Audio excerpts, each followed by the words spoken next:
오늘 함께 은혜를 나눌 말씀은 예레미야 42장입니다. 구약성경 1120쪽 예레미야 42장 1절로 12절의 말씀을 우리 함께 받들어 봉독합니다. 이 말씀을 봉독할 때에 계시와 지혜로 하나님이 여러분의 마음을 주장하시길 바랍니다. 합독하십니다. 이에 모든 군대의 지휘관과 가레아의 아들 요하난과 호사의 아들 여샤나와 백성의 낮은 자로부터 높은 자까지 다 나와 선지자 예레미야에게 이르되 당신은 우리의 탄원을 듣고 이 남아있는 모든 자를 위하여 당신의 하나님 여호와께 기도해 주소서. 당신이 보는 바와 같이 우리는 많은 사람 중에 남은 적은 무리이니 당신의 하나님 여호와께서 우리가 마땅히 갈 길과 할 일을 보이시기를 원하나이다. 선지자 예레미야가 그들에게 이르되 내가 너희 말을 들었은즉 너희 말대로 너희 하나님 여호와께 기도하고 무릇 여호와께서 너희에게 응답하시는 것을 숨김이 없이 너희에게 말하리라. 그들이 예레미야에게 이르되 우리가 당신의 하나님 여호와께서 당신을 보내사 우리에게 이르시는 모든 말씀을 행하리이다. 여호와께서는 우리 가운데 진실하고 성실한 증인이 되시옵소서.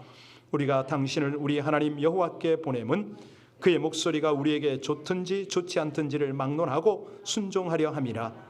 우리가 우리 하나님 여호와의 목소리를 순종하면 우리에게 복이 있으리라 하니라.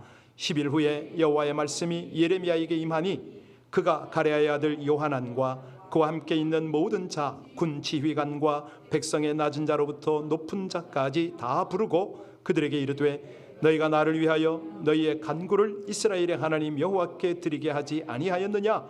그가 이렇게 이르느니라. 너희가 이 땅에 눌러앉아 산다면 내가 너희를 세우고 헐지 아니하며 너희를 심고 뽑지 아니하리니 이는 내가 너희에게 내린 재난에 대하여 뜻을 돌이킴이니라. 여호와의 말씀이니라. 너희는 너희가 두려워하는 바벨론의 왕을 겁내지 말라. 내가 너희와 함께 있어 너희를 구원하며 그의 손에서 너희를 건지리니 두려워하지 말라. 내가 너희를 불쌍히 여기리니 그도 너희를 불쌍히 여겨 너희를 너희 본향으로 돌려보내리라 하셨느니라. 아멘. 하나님의 말씀입니다.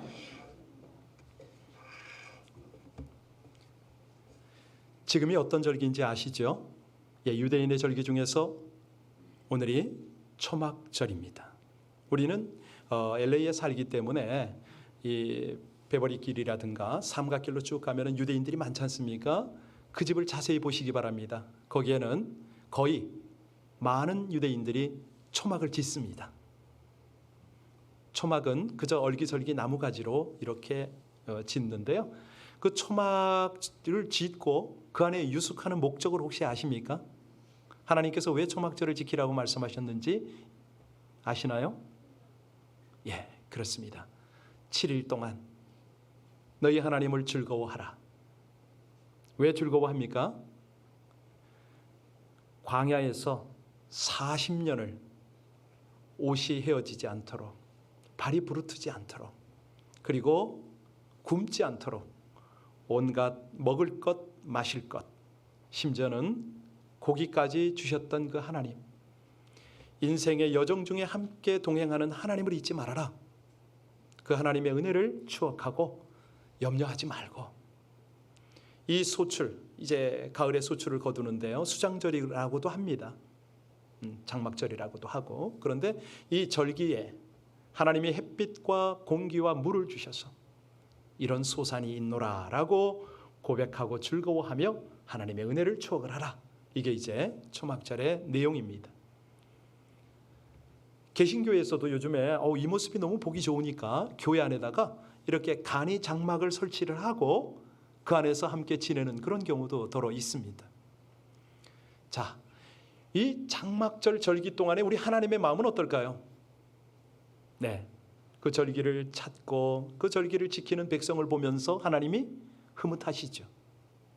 오늘 예배 자리에 나온 여러분을 보고 분주한 생활 중에도 주의를 기억하고 주님 앞에 예배를 드리는 여러분의 모습을 보는 하나님의 마음은 어떻다? 예, 기쁘시죠.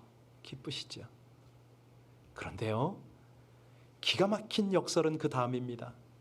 하나님만 기쁘신 줄 알았는데 우리 하나님께서 예배하는 예배자들의 영혼을 회복하세요. 오늘 우리의 영적인 리프레시를 하셔서 여러분이 다시 한번 세상 살아갈 힘을 얻고, 무엇보다도 우리의 삶이 선택의 연속이잖아요. 제대로 된 선택을 해서 승리하도록 하나님이 오늘 지혜를 베푸시기로 작정하셨음을 믿으시기 바랍니다. 오늘 이 지혜를 꼭 잡으셔야 됩니다. 왜냐하면 선택이라는 것은요, 일생을 통해서 이게 이루어지잖아요. 오늘의 선택이 내일을 결정을 합니다. 그렇죠? 이 계속되는 선택을 통해서 우리의 성품, 우리의 운명, 우리의 미래를 결정하게 되는 거죠. 그래서 오늘 설교 제목이 그렇습니다. 온전한 선택을 위한 지혜는 도대체 뭐냐? 오늘 본문의 배경을 설명하겠습니다. 이 유다 때에, 그때에 많은 국가가 있었지만 그 국가들 중에서 두 열강이 있었습니다. 아주 강국이 있었는데 어느 나라와 어느 나라라고 아시죠? 그렇습니다. 제가 여러분이 다 아심에도 불구하고 자꾸 질문하는 거는 모르는 분은 외우도록, 아는 분은 다시 한번 정리하도록 이렇게 질문을 합니다. 이게 이제 소위 말하는 그 히브루타 이런 그 설교 방법인데요. 그걸 제가 즐겨합니다. 그 당시에 가장 강국은 애굽과 바벨론이었습니다. 유다는 그 강국 사이에서 너무 많은 시달림을 받습니다. 애굽이 쳐들어오면 여지없이 애굽의 속국이 되어서 애굽이 정하는 그런 리더십을 따라가야 되고요. 또 바벨론이 쳐들어와서 애굽을 몰아내면 여지없이 바벨론이 그 나라의 지도자를 세워버립니다. 오늘 본문의 배경되는 그때는 바로 유다 마지막 왕 누굽니까? 시드기야. 이 왕을 폐위를 시키고 왕과 이 고관들을 다 바벨론의 포로로 끌려간 상황 아닙니까? 그때에 유다의 통치자를 세웁니다. 그 통치자가 누구냐? 서기관의 아들이에요. 그달리아를 세웁니다. 그래서 바벨론이 말도 문화도 여러 가지로 이 나라를 다스리기에 부담이 되니까 그 민족 중에 한 사람을 세워서 다스리는데 이것이 마음에 안 드는 거예요. 유다 백성이 볼 때는. 그래서 유다 왕족 중에 하나입니다. 친척입니다. 왕 직접 계열은 아니고 이스마엘이라는 사람이 일어났어요. 그래가지고 그달리아 총독과 그 측근을 죽였습니다. 그게 이제 41장 이야기거든요. 바로 42장 들어오기 전의 이야기입니다. 자, 막상 이건 쿠데타도 아닙니다. 죽이고 나니까 바벨론의 후환이 두려운 거예요. 그래서 갈팡질팡하는 거죠. 아무 생각 없이 그냥 격동이 되어서 죽였는데 이 일을 수습을 못하네. 이쯤 되니까 유다에 남아있던 군대 지휘관 중에 한 명 요하난이 이 사건을 알고 부하들과 함께 이스마엘을 추격을 합니다. 자, 이 생명의 위협을 느끼는 이스마엘은요, 군대를 다 해산시키고 자기를 추종하는 8명만 데리고 바로 옆 나라 암몬으로 도망가 버렸습니다. 망명을 한 거죠. 여러분 어떤 느낌이 드세요? 아니, 애굽이 쳐들어오고 바벨론이 쳐들어오고 그리고 자중질환이 일어나고 또 어떤 사람은 또 도망을 가고 망명을 하고 어떤 느낌이 드세요? 이 어려운 국가 상황 속에서 남은 백성끼리도 하나님의 뜻과 전혀 상관없이 각각 자기의 소견에 옳은 대로 행하는 모습이 보입니까? 이게 인생입니다. 이게 어떤 그 나라의 또 국제적인 그런 상황입니다.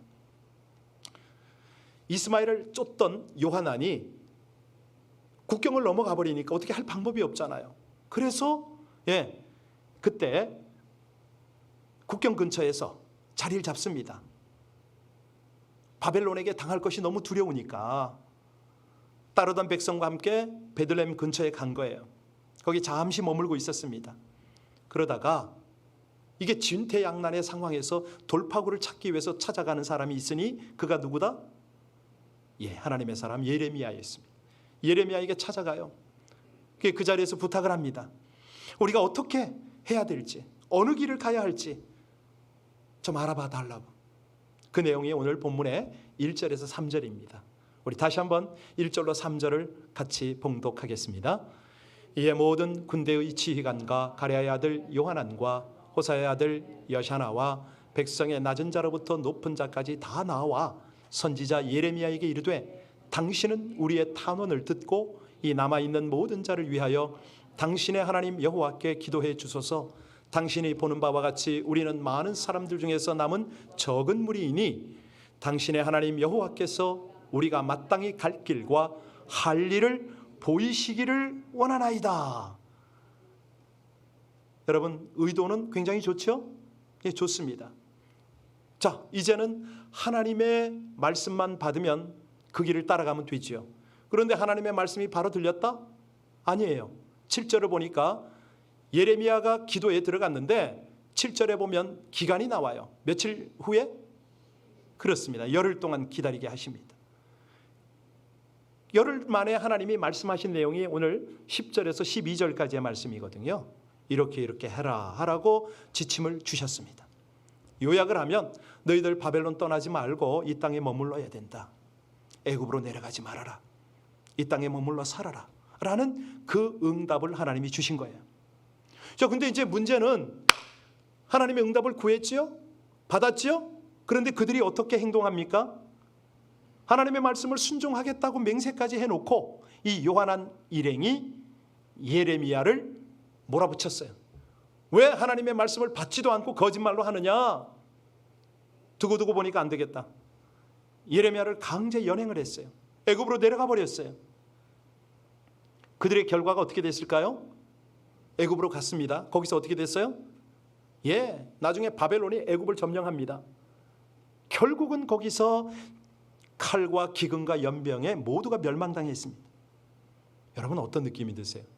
그들은 어느 길을 찾았어요? 살 길을 구했잖아요. 그런데 그 길을 열어주었는데도 그 길을 따라가질 않았어요. 하나님이 분명히 애굽으로 가지 말라고 명령하셨는데도 불구하고 고집을 부리고 애굽에 내려가서 다 멸망당했다 이겁니다. 이게 오늘 전체 줄거리입니다. 자, 질문합니다. 왜 그들은 애굽에 가지 말라는 말씀을 듣고도 그런 선택을 했을까요? 왜 그랬죠? 한마디로 그들은 하나님과의 관계가 너무 멀었습니다. 정확하게 말씀드리면 자기 마음을 정해놓고 하나님의 인도를 구했습니다.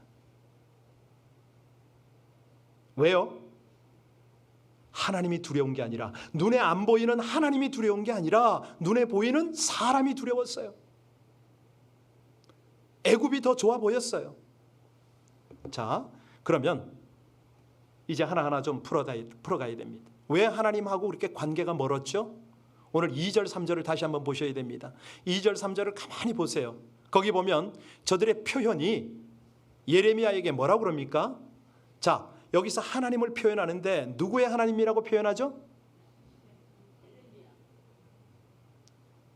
예레미야 당신의 하나님이라는 표현을 하는 거예요. 여러분에게 하나님은 어떤 하나님이십니까? 분명히 나의 하나님 맞습니까? 아멘입니까? 절대 이런 실수를 하시면 안 됩니다. 선지자의 하나님이라는 거예요. 선지자의 하나님. 신앙생활이라는 게 뭐죠? 내 갈 길, 내 할 일을 누구에게 맡기는 거다?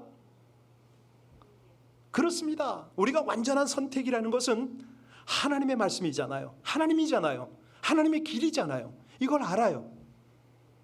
그럼에도 불구하고 오늘 본문의 요한아는 자기 마음의 결정이 다 끝났어. 그 무리들의 결정이 다 끝났어요. 그러면서 뭐를 구해요? 하나님의 말씀을 구하고 하나님의 길을 구하고 하나님의 인도를 구하고 있어요. 바로 앞장 41장 17절을 보면 그런 내용이 나와요. 그들이 다 같이 애굽으로 들어갈 작정으로 도망치다가 베들레헴 근처에 있는 게롯 김함에서 쉬었다. 거기에서 예레미야에게 기도 부탁을 한 거예요. 자기 갈 길 다 확정해 놓고. 여러분, 이게 과연 그들의 모습일까요? 여러분은 어떻습니까? 나는 어떻습니까? 우리는 어때요? 우리가 기도할 때요, 내 생각으로 가득 차서 기도하진 않나요? 어떤 경우에 가만히 보면은 기도하러 오셨는데 분명히 기도를 하는데 내 생각만 털어놔요. 혹시 그런 적 없나요? 하나님 꼭 이렇게 해주셔야 돼요. 하나님, 제가 이게 기도 제목이에요. 여러분, 이게 바른 기도인가요? 아니잖아요. 아니에요. 지금 오늘 본문에 보면 예레미야는 이 요하난의 잘못을 지적해 주려고 6절에 한번 보세요. 거기 뭐라고 그럽니까? 4절입니다. 보면은 요하난, 이건 말이야 내 하나님이 아니고 너의 하나님이라고 지금 말하고 있는 장면 보시나요? 너희 하나님 여호와께 기도하라고 말하잖아요. 너희 하나님, 너희에게 응답하신다고 그러잖아요. 우리 4절 같이 읽겠습니다. 선지자 예레미야가 그들에게 이르되 내가 너희 말을 들었은즉 너희 말대로 너희 하나님 여호와께 기도하고 무릇 여호와께서 너희에게 응답하시는 것을 숨김없이 너희에게 말하리라. 왜 이렇게 알려주어도 당신의 하나님이라고 그러죠? 멀어요. 거리가. 왜 멀어요? 마음에 하나님을 향한 진실이 없어서 그렇습니다. 하나님, 제가 기도가 안 됩니다. 제가 뭘 기도하고 있는지 잘 모르겠습니다. 이렇게 나가야 이게 거리가 없는 거 아니에요? 가장 입에 발린 소리를 합니다. 미사구어를 씁니다. 그게 기도인가요? 기도라는 건 뭐냐면 내 뜻의 관철이 아닙니다. 기도는 뭐죠? 하나님의 뜻에 나를 순종시키는 거죠. 그래서 예수님이 기도의 모범을 보일 때 뭐라고 그럽니까? 내 원대로 마옵시고 누구의 뜻대로? 아버지의 원대로 하시옵소서. 이 기도를 우리가 배워야 되는 거예요. 여러분, 아빠 이거 꼭 필요해요. 이거 사주셔야 돼요. 이거는 사실은 어릴 때 가능합니다. 철부지일 때 통합니다. 그런데 장성하고 나서는요, 아닌 거죠. 아버지가 뭘 원하세요? 아버지, 제가 어떻게 하길 원하세요? 이거 아닙니까? 왜냐하면 하나님이 왜 이런 훈련을 시키려면 우리의 기도가 자칫하면 정욕으로 쓰려고 잘못 구하는 기도, 욕심에 불과한 기도가 너무 많아요. 우리에게 덕이 되질 않아요. 영적 성숙에도 아무 도움이 안 되고요, 우리의 미래에도 결코 도움이 안 되는 그런 기도를 우리가 하기 때문에 하나님은 그 기도를 고치실 필요가 있는 거죠. 여러분, 여러분에게 완전한 선택의 길은 어떤 길입니까? 분명히 하나님의 말씀, 하나님의 뜻을 구하는 그 길이 완전한 선택인 줄로 믿으십니까? 그러면 그 길을 따라가셔야죠. 내가 아무리 열심히 기도해도 도대체 하나님의 뜻이, 하나님의 길이 보이지 않는다고요? 잘 모르겠다고요? 왜 그럴까요? 왜 그렇다고 생각하세요? 오늘 두 가지를 알려드리겠습니다. 잘 기억을 하셨으면 좋겠습니다. 첫 번째는요, 순수함이 문제입니다. 순수함. 하나님은 당신의 계획, 당신의 뜻, 당신의 길을 우리에게 알려주시기를 기뻐하시죠. 원하시죠. 그렇기 때문에 하나님은 말씀을 통해서, 설교를 통해서, 세론들과 나눔을 통해서, 정말 우리의 환경을 통해서, 우리의 기도를 통해서 말씀해 주셔요. 당연한 거예요. 그런데 이게 왜 안 들리냐고요? 왜 모르냐고요? 나만 왜 모르냐고요? 왜 모른다고요? 왜 못 찾는다고요? 순수함입니다. 순수함이 없으면, 하나님 앞에 이 정직함이 없으면 바른 기도도 안 됩니다. 선택은 물론 할 수가 없죠. 여러분, 나라의 지도자가, 정말 순수한 지도자가 자기 영달 구하는 거 보셨습니까? 아직 자기 과욕을 부리는 거 보셨습니까? 일신의 영달이나 과욕을 포기하지 못하면 바른 지도자가 아닙니다. 그래서요, 따라서 하십시오. 선택과 동시에 포기를 해야 합니다. 완전한 포기를 하는 것이 그리스도인의 훈련이거든요. 그렇습니다. 나를 포기하는 거죠. 내 뜻을 포기하는 거죠. 이게 순수함으로 가는 길입니다. 사실이요, 내가 섬김받고 대우받고 이런 것들을 포기해야 섬길 수가 있잖아요. 완전히 이런 것들이 포기가 되어져야 진정한 섬김의 리더가 될 수가 있거든요. 한국 남자들은 모이면 군대 이야기를 자주 하잖아요. 그죠? 거기서 뭐 훈련이 어떻고 뭐 이런 얘기를 하는데, 훈련을 제대로 받기 위해서 필요한 것이 뭐죠? 게으름, 방종 이런 걸 포기해야 됩니다. 요령 이런 거 다 버려야 돼요. 다시 말하면 내가 하나님의 뜻과 길을 찾기 위해서는 예, 선택과 동시에 나의 거짓된 것, 나의 이 정욕을 쓰려는 이런 것들을 다 포기해야 된다는 거죠. 순수한 마음으로 나가는 거예요. 예, 그렇게 기도해 보세요. 왜 하나님의 음성이 안 들립니까? 왜 하나님의 길이 안 보입니까? 두 번째는요, 사랑입니다. 사랑. 하나님의 사랑을 확신해야 된다는 거죠. 하나님의 뜻을 찾지 못하는 이유가 뭐냐면 뭐 좀 이렇게 거짓돼서도 그렇지만 무엇보다도 하나님하고 사랑의 관계가 안 돼 있어서 그래요. 친밀하지를 못해서 그래요. 오늘 본문을 보시면요, 이 요한한 일행의 말이 너무 기가 막혀요. 6절을 보시면요, 우리도 엄청 도전이 돼요. 6절 한번 읽어보시겠습니까? 같이 읽겠습니다. 우리가 당신을 우리 하나님 여호와께 보내면 그의 목소리가 우리에게 좋든지 좋지 않든지를 막론하고 순종하려 함이라. 우리가 우리 하나님 여호와의 목소리를 순종하면 우리에게 복이 있으리라. 자, 이제는 우리 하나님으로 돌아왔어요, 그죠? 예, 예레미야 선지자의 교육을 받고 딱 이제 교육이 됐는데, 문제는 여기서 하나님이 말씀만 하시면 좋든지 좋지 않든지 순종하겠나이다. 왜요? 마지막에 보니까 우리에게 뭐가 되니까? 복이 되니까. 애굽으로 내려가려고 이미 마음을 정했어요, 그죠? 왜 그 마음을 정했죠? 이 중요한 결정인데 하나님의 사랑을 확신 못했기 때문에, 하나님의 사랑을 알지 못했기 때문에. 여러분 한번 생각해 보세요. 그들이 진짜 하나님을 사랑한다면 하나님이 함께하는 것을 믿게 되잖아요. 하나님의 뜻대로 살면 하나님이 우리를 보장하신다는 것을 의심 없이 믿잖아요. 그러면 하나님이 머물라고 그랬으면 머물러야 되는데, 이들의 신앙은 한마디로 순수함이 없었습니다. 하나님과 사랑의 관계가 되질 않아요. 여러분, 이런 사람을 우리 예수님은 뭐라고 부르는지 아세요? 바리새인들. 말씀은 잘 알아. 입으로는 번지름하게 순종하겠습니다 그래. 그런데 마음은 안 따라가. 이런 바리새인들을 예수님이 뭐라고 그러셨죠? 어떤 무덤이다? 예, 겉만 번지르하다. 겉에 흰색을 발라놔도 속은 시커멓다, 뭐 이런 거 아닙니까? 심령을 감찰하시는 하나님 앞에 우리의 진실과 사랑을 드리시기를 주의 이름으로 축원합니다. 그러면 길이 보입니다. 뜻을 따를 수가 있습니다. 자, 하나님의 말씀이 이제 예레미야에게 임했는데 7절 다시 보면 며칠 만에 임하더라? 예, 왜 하나님은 열흘씩이나 응답을 늦추셨을까요? 왜 우리가 그렇게 열심히 간절히 기도하는데 하나님은 응답을 빨리 안 하실까요? 네, 하나님이 우리의 기도를 기다리게 하시는 것은요, 하나님의 배려입니다. 어떤 배려냐고요?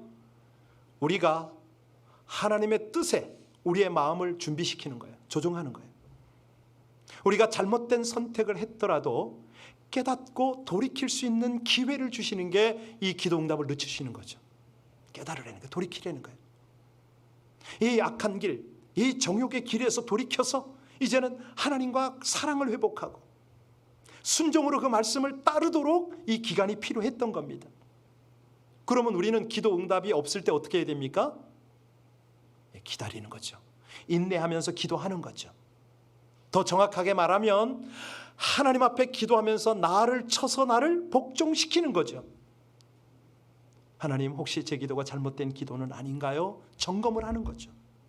하나님, 제가 제대로 하나님의 뜻을 구하고 있습니까? 이 기도를 해야 되는 거죠. 자, 오늘 요나단과 그 일행의 입장을 한번 생각해 보세요. 그들이 열흘 동안 기다렸잖아요. 그 기간 동안에 그들은 뭘 해야 맞다? 자신들의 생각을 돌아봐야 되는 겁니다. 자신들의 의도를 점검해야 되는 거예요. 아니, 애굽으로 가려고 다 마음은 확정해 놓고 예레미야에게 이걸 또 물어봐 달라고. 예, 중요한 것이 하나님의 명령이나 하나님의 말씀, 하나님의 길에는 순종할 의욕조차 없는 이 강팍한 마음, 이거 여러분 다시 한번 말씀드립니다. 내가 하나님의 뜻을, 하나님의 길을 가려고 하는데 아무리 기도하며 기다려도 응답이 없다? 왜 그렇다고요? 예, 아직 때가 안 된 겁니다. 아직 준비가 덜 된 겁니다. 아직도 하나님이 나를 훈련시킬 일이 남아 있다는 거예요. 악한 길에서, 악한 생각에서 여기서 돌이키려는 하나님의 사랑을 빨리 깨달으라는 거죠. 그런데요, 조금 더 심하게 말씀드리면 우리 하나님이 이미 응답했는지도 모릅니다. 어떤 기도는요, 우리 하나님이 우리에게 유익하지 않으니까 거절하는 것도 있잖아요. 그런 경험 해보셨어요? 예. 우리가 더 낮아지고 더 겸손하고 더 완전한 믿음으로 무장할 때까지 하나님이 이걸 기다리세요. 야고보서 5장 7절 8절에 말씀하십니다. 그러므로 형제들아, 주께서 강림하시기까지 길이 참으라. 보라, 농부가 땅에서 나는 귀한 열매를 바라고 길이 참아 이른 비와 늦은 비를 기다리나니 너희도 길이 참고 마음을 굳건히 하라. 주의 강림이 가까우니라. 참고 기다리며 기도할 때요, 주님의 재림도 맞이할 수 있고 천국도 누리고 하나님의 다스림을 받게 될 것을 믿으시기 바랍니다. 그래서요, 중요한 게 선택을 하기 위한 지혜입니다. 여기 요한한 일행이 그토록 애굽에 내려가기를 원했던 이유가 뭐죠? 아까 말씀드렸는데 하나님보다 누구를 두려워했다? 사람을 두려워했다. 바벨론이 정한 지도자를 죽였으니 바벨론에게 꼭 당할 것 같은 거예요. 애굽이 유다를 바라보면 자기들의 적국의 수장을 죽였으니까 자기들을 환영해 줄 것 같은 거예요. 100번 1000번 유다를 떠나서 애굽에 가는 게 맞다, 이 생각을 한 거죠. 여러분, 이게 어떤 모습이죠? 완전히 인본주의입니다. 아니, 천지 만물을 창조하신 하나님이 우리를 어떻게 구원해 내셨습니까? 아들을 주시고 우리를 구원해 내셨어요. 사실 우리가요, 어찌 말하면 한 줌 흙 아닙니까? 이 흙 주제에 어떻게 하나님의 뜻을 거스릴 수가 있습니까? 우린 한 호흡이거든요. 한 줌 호흡입니다. 어떻게 하나님의 말씀 앞에, 하나님의 명령 앞에 우리가 토를 달아요? 어떻게 망발을 해요? 근데 우리의 생각을 따라 살 때가 너무 많습니다. 평소는 잘 믿는 것 같아요. 그런데 어려운 일을 당할 때, 정말 중요한 결정을 해야 되는 순간에는 나도 모르게 내가 주인이 됩니다. 내가 결정 다 해놓고 하나님 오시라고, 내 뜻대로 맞춰달라고, 이 뜻이 펼쳐지게 해달라고 우리가 그렇게 고집 부릴 때가 얼마나 많아요. 그런데 오늘 10절에 보니까 하나님의 뜻은 어떠합니까? 우리 10절 말씀 같이 봉독하시겠습니다. 10절입니다. 너희가 이 땅에 눌러 앉아 산다면 내가 너희를 세우고 헐지 아니하며 너희를 심고 뽑지 아니하리니 이는 내가 너희에게 내린 재난에 대하여 뜻을 순종만 하려는 거 아닙니까? 네 생각, 네 고집, 너의 모든 지혜를 내려놓고 내가 원하는 대로 오라는 거예요. 빨리 너희들 훈련 마치고 나서 이제 회복을 시키고 싶다, 이게 하나님 말씀 아닙니까? 자, 이 11절과 12절 마지막 절 같이 읽겠습니다. 여호와의 말씀이니라. 너희는 너희가 두려워하는 바벨론의 왕을 겁내지 말라. 내가 너희와 함께 있어 너희를 구원하며 그의 손에서 너희를 건지리니 두려워하지 말라. 내가 너희를 불쌍히 여기리니 그도 너희를 불쌍히 여겨 너희를 너희 본향으로 돌려보내리라 하셨느니라. 얼마나 확실합니까? 얼마나 구체적입니까? 하나님이 만약에 이 약속을 이행하지 않으면 어떻게 돼요? 하나님 아니잖아요. 이렇게 하나님이 신실하게 약속을 했는데 왜 이 요한한 일행은 그처럼 애굽행을 고집을 했을까요? 왜 그랬죠? 그들이요, 이제 내일 보실 14절에 보면요, 그 애굽 땅에는 전쟁의 소리가 안 나요. 풍성하다고 소리가 들렸어요. 애굽 땅에 한눈이 팔린 거예요. 당장 먹고 살만하니까 그 땅으로 가고 싶은 거죠. 세상 안락의 상징인 애굽을 포기할 수가 없었던 겁니다. 무슨 얘기냐면 하나님의 사랑, 하나님의 말씀보다는 세상을 더 바라보고 그걸 더 사랑했다, 이 뜻이거든요. 여러분 어떠세요? 지금 하나님이 우리 눈에 보이나요? 하나님의 나라가 보입니까? 안 보이잖아요. 근데 세상은 보입니다. 세상에 좋은 것들이 보여요. 하나님은 우리가 죽음 앞에 있더라도 사명을 감당하라고 말씀을 하세요. 근데 이게 쉬운 얘기냐고요. 여러분, 오늘 본문 말씀을 통해서 우리가 반드시 깨우쳐야 되는 게 있는데 뭐냐면, 우리에게도 똑같이 애굽으로 내려가지 말아라 이렇게 말씀을 하세요. 그 이유가 뭐죠? 너희가 옛생활로 돌아가지 말라 이 말씀 아닙니까? 옛생활로 돌아가지 말아라. 너희가 과거에는 마귀의 세상의 노예로 살았던 그 삶이었지 않느냐? 왜 자꾸 옛생활로 돌아가려고 하느냐? 이제 예수 믿고 회개했다면 다시 그리로 돌아가지 말아라. 세상으로 돌아가서는 안 된다. 이 말씀으로 들리지 않으세요? 이게 들려야 됩니다. 어찌 천국 백성이 지옥으로 가려고 하느냐? 이 말씀이거든요. 너희 눈에는 세상 향락, 정말 쾌락과 정욕을 추구하는 것이겠지만은 그것은 죄악 생활이다. 며칠 전에 두 분이 저한테 와서 상담을 하셨어요. 세 사람이서 동업을 하는데 그 중에 한 명이 비리를 저지른 겁니다. 그리고 팬데믹 때문에 어려우니까 새로운 투자자를 끌어서 이렇게 하자, 뭐 이렇게도 새로운 제안을 했는 모양이죠. 제가 여쭤봤습니다. 저에게 원하는 게 뭡니까? 예, 목사님, 우리의 결정이 바른지 확인해 주십시오. 뭐 얘기했어요. 제가 그랬어요. 아니, 결정을 이미 하신 거 아닙니까? 그 마음의 결정을 다 가지고 오셔서 저에게 뭘 기대하십니까? 마음에 품은 대로 하십시오. 제가 그래버렸습니다. 여러분 같으면 그때 어떻게 하시겠어요? 그분들의 계획은 그거예요. 자기들 몰래 나쁜 짓을, 비리를, 금전적인 손해를 입혔으니까 법으로 가겠다는 거죠. 다 결정해놓고 뭐 저한테 뭐하러 오셨냐고 과감하게 말씀드렸어요. 혹시라도 저한테 오는 과정 중에 하나님의 말씀이 떠오른 것이 있으면 지금 얘기하십시오. 그랬더니요, 너무 놀라운 일이 벌어졌어요. 한 분이 그러더라고요. 목사님, 제가 목사님께 전화를 하고 오는 중에 갑자기 예전에 설교에서 들었던 이삭의 우물이 떠올랐습니다. 그거 내용 아세요? 안 되는 거야. 다시 풀어서 설명했어요. 이삭의 우물이 뭡니까? 이삭은 아브라함의 아들이에요. 가는 곳곳마다 복을 받아서 우물을 파기만 하면 우물이 나와요. 그런데 우물을 파고 조금 부가 쌓이면 어떻게 되죠? 바로 쳐들어와요. 우물에서 뺏겨요. 그러면 이삭은요, 전쟁 안 해요. 다른 곳으로 가요. 또 파요. 또 나와요. 그러면 또 뺏겨요. 수도 없이 그 일을 해냈어요. 이게 떠올랐답니다. 맞다고, 그거라고. 같은 크리스찬끼리 송사하는 거 아니라고. 이삭처럼 하나님이 지금 마음을 주셨는데 그 마음을 순종하라고, 양보하시라고, 다 손해보시라고.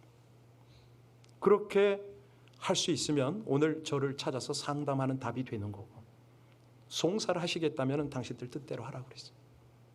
여러분, 이런 일이 비일비재하잖아요. 우리 생활에 이런 일이 하도 많잖아요. 그죠? 오늘 하나님이 그 말씀을 하시는 거예요. 네가 다 정했느냐? 네 뜻대로 해라는 거예요. 네. 네가 선택한 길을 가라는 거예요. 그 길이 어떤 길이라고요? 예. 여러분, 우리가 정말로 오늘 이 시간에 다른 거 다 잊어버려도 괜찮습니다. 하나님이 완전한 선택으로 여러분을 선택하셨음을 믿으십니까? 맞잖아요. 온 세상을 다 주시기까지 여러분을 선택하셨어요. 아니, 우리가 죄로 반역했는데 끝까지 포기하지 아니하시고 진실한 사랑의 관계를 회복하려고 아들까지 내어주셨잖아요. 아니, 그 아들이 어찌합니까? 하나님을, 아버지를 사랑하고 백성들을 사랑하기에 아버지 뜻대로 하기 위해서 세상에 오셨어요. 가난하고 소외되고 병든 이들과 함께 하셨어요. 그들을 가르치시고 복음을 전파하시고 고치셨어요. 그 위대한 생을 사시고 마지막에 가시면류관 십자가 지셨어요. 그 어려운 선택을 하신 거예요. 그게 완전한 선택이니까. 그 선택의 결과가 바로 우리라는 거예요. 여러분이에요. 믿으십니까? 그렇습니다. 그렇다면 우리도 그런 선택을 해야죠. 당연히 그 본을 따라야죠. 여러분, 마지막으로 질문하겠습니다. 당장 눈에 보이는 안락과 평안의 길을 선택하시겠습니까? 아니면 보이지 않아도 하나님의 말씀, 하나님의 뜻에 순종하는 길을 택하시겠습니까? 네, 오늘 우리 찬양으로 답하겠습니다. 하나님의 뜻을, 하나님의 말씀을 쫓아 영원한 길을 가는 그 선택이 우리의 길이 되길 바랍니다. 주님 말씀하시면 내가 나가겠습니다. 주님 말씀하시면 내가 멈춰서겠습니다. 기도하는 마음으로 이 고백을 함께 드리겠습니다.